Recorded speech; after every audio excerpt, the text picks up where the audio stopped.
Selanjutnya hadis ke-9 dalam kitab Riyadhus Shalihin. Bismillahirrahmanirrahim. Wa an Abi Bakrah Nufai ibni Al-Harith Ats-Tsaqafi radhiyallahu anhu anna Nabiyya sesungguhnya Nabi sallallahu alaihi wasallam qala bersabda, idza taqa jika berhadapan al-muslimani dua orang muslim bisayfihima dengan pedangnya masing-masing, faqatil maka orang yang membunuh wal maqtul dan orang yang terbunuh finnar ada di dalam neraka. Kalau ada dua orang muslim berhadapan berantem, maka yang membunuh dan yang terbunuh ini masuk neraka. Dua-duanya masuk neraka. Qultu Abi Bakrah tadi berkata, ya Rasulullah, hadzal qatil, pembunuh ini, maksud rawi adalah orang yang membunuh masuk neraka wajar. Ya, kata Abu Bakrah, kalau yang membunuh masuk neraka wajar. Fama balul maktul, bagaimana dengan orang yang terbunuh? Kok bisa masuk neraka juga? Sedangkan dia kan gak membunuh, dia terbunuh. Qala maka Rasulullah SAW bersabda, innahu sesungguhnya maktul, orang yang terbunuh, kana harisan, dia menginginkan sekali ala qatli sahibihi, untuk membunuh kawannya. Muttafaqun alaih. Jadi kenapa orang yang terbunuh ini bisa masuk neraka juga? Karena dia tuh menginginkan sekali untuk membunuh kawannya tadi. Berarti ini hadis masih berhubungan dengan niat. Niat ingin membunuh, tapi nggak kesampaian, malah terbunuh.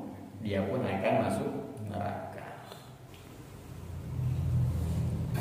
Hati-hati yang suka berantem, niat membunuh kawannya,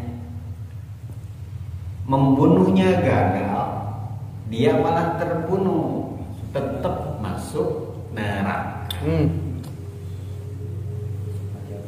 Termasuk juga bagi orang-orang yang suka berantem, yang suka tawuran. Niatnya apa? Melukai kan? Ingin melukai lawannya, mencederai lawannya. Tapi karena dia gak jago berantem, dia yang kalah, dia yang bonyok, dia yang berdarah-darah. Pertama, maksud dan tujuannya gak tersampaian. Yang kedua, dia yang bonyok, tapi dia dapat dosanya. Kan rugi 3 kali. Tujuannya gak dapat, dia yang bonyok. Ketiga, dia dapat dosanya. Kenapa yang terbunuh tadi bisa masuk neraka juga? Karena sebenarnya tuh dia ini mau melakukan, niatnya itu sudah terlaksana. Hanya saja dia terhalangi oleh satu perkara, oleh satu halangan. Apa itu? Terbunuh. Kalau dia nggak terbunuh, dia pasti membunuh. Orang yang berantem, kemudian dia kalah, dia tetap mendapatkan dosa berantem, menyakiti lawannya. Kenapa? Karena dia terhalang oleh satu halangan. Apa? Dia nggak bisa melawan, dia kalah, dia bonyok, sehingga belum sempat membalas, dia sudah lemes duluan. Kalau seandainya dia yang menang, dia yang melukai, dia yang jago, maka dia pasti akan melukai lawannya. Namun ini berbeda dengan melindungi diri. Ketika kita diam, ada orang mau menjamret kita, kemudian bukan jamret ya, begal, malah begal. Berikan dompetmu, berikan motormu. Kata Ustaz nggak boleh berantem. Ya udah ambil. Nah ini pun salah.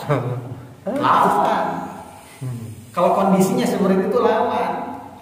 Apalagi di rumah, ada perang, kata Ustaz jangan berantem, nanti masuk neraka.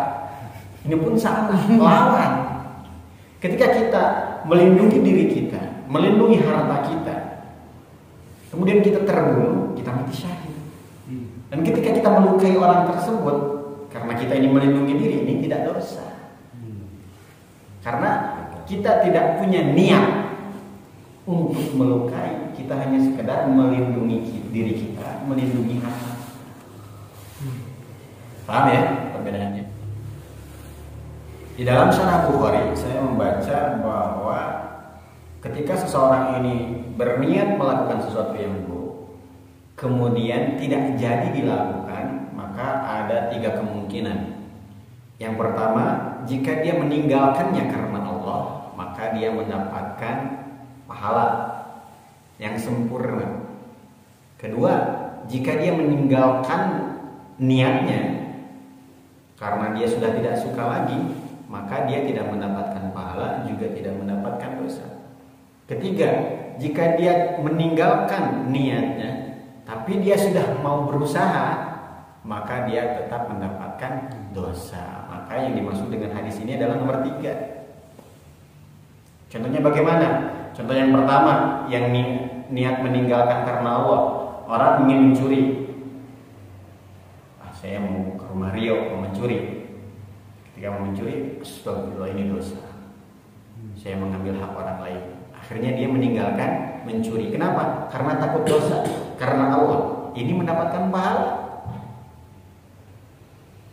Yang kedua, contoh yang kedua tadi, ketika mau pergi ke rumah Rio untuk mencuri, kemudian dia berpikir, saya nggak jadi mencuri ya, kayaknya uang saya sudah cukup untuk bulan ini.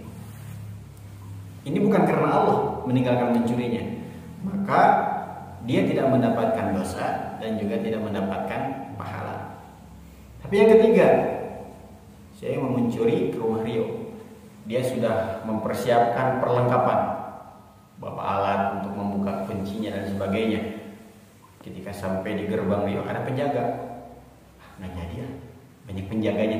Dia tetap mendapatkan dosa karena dia sudah ada action, sudah ada usaha, upaya untuk mencuri. Begitu juga dengan hadis tadi. Ada orang ingin membunuh, dia kan sudah action, sudah berantem, sudah pegang pedang, tapi malah terbunuh, maka dia tetap mendapatkan dosa membunuh. Tadi juga orang sudah pergi ke rumah Rio, ada penjaga, gak jadi, maka dia tetap mendapatkan dosa mencuri. Allahu a'lam. Nanti keterangannya insya Allah akan dijelaskan dalam hadis selanjutnya. Ada masalah niat yang gak jadi. Di dalam hadis ini juga dijelaskan masalah pembunuhan di neraka. Artinya membunuh ini adalah dosa besar.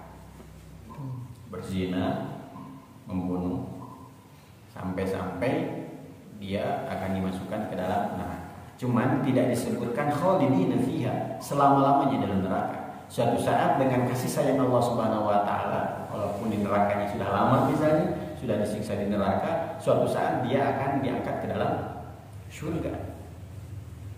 Hajjaj bin Yusuf, dia ini adalah pemimpin yang sangat dolim. Dia ini membunuh para ulama-ulama pada waktu tersebut. Banyak sekali ulama dibunuh oleh dia. Tapi ulama-ulama pada zaman Hajjaj bin Yusuf, tidak ada yang berani mengatakan bahwa Hajjaj bin Yusuf akan di neraka selama-lamanya. Hajjaj bin Yusuf ini orang kafir, tidak. Kenapa? Karena dia dianggap orang Islam, hanya saja zalim, suka membunuh, gak adil kepada rakyatnya, zalim. Ya, maka kita pun jangan semena-mena mengatakan kafir, apalagi kepada orang-orang Islam. Kepada orang yang zalim, sangat zalim kepada kita pun jangan mengatakan kata-kata kafir. Karena ketika kita mengatakan kafir, seakan-akan menjudge dia bahwa dia ini ahli neraka yang selama-lamanya gak akan keluar dari neraka. Sedangkan Man qalal kafir fawal kafir. Barang siapa mengatakan kepada temannya kafir, maka dia sendiri yang kafir. Jadi jangan mudah menuduh ya. Ini bahaya. Cuman masalah pembunuhan ini orang-orang sudah tahu kan bahwa pembunuhan ini dosa besar. Di akhirat akan disiksa yang sangat-sangat pedih. Di dunia pun dihukum, dipenjara. Kalau ketahuan sama warga, digebukin sampai mati juga. Cuman jangan lupa, meninggalkan sholat pun adalah dosa besar. Bahkan dalam hadis-hadis yang mafhumnya disebutkan bahwa orang yang meninggalkan satu kali sholat, dia akan disiksa oleh Allah satu hukum. Satu hukum itu 80 tahun. 80 tahun akhirat. Sedangkan satu hari di akhirat sama dengan 1000 tahun di dunia. Berarti kalau dikalikan sekitar 28.800.000 tahun. Satu kali sholat. Makanya banyak ulama yang berpendapat meninggalkan sholat termasuk dosa besar. Akan dalam hadis lain disebutkan kata Nabi yang mafhumnya, barang siapa yang meninggalkan sholat satu kali seakan-akan kehilangan seluruh keluarga dan hartanya. Coba bayangkan. Saat ini bapak, ibu, adik, kakak, istri, anak, semua keluarga kita meninggal dan harta kita semua hilang. Sedihnya seperti apa? Ini perasaan yang harus kita timbulkan ketika kita meninggalkan satu salat. Ini baru di dunia.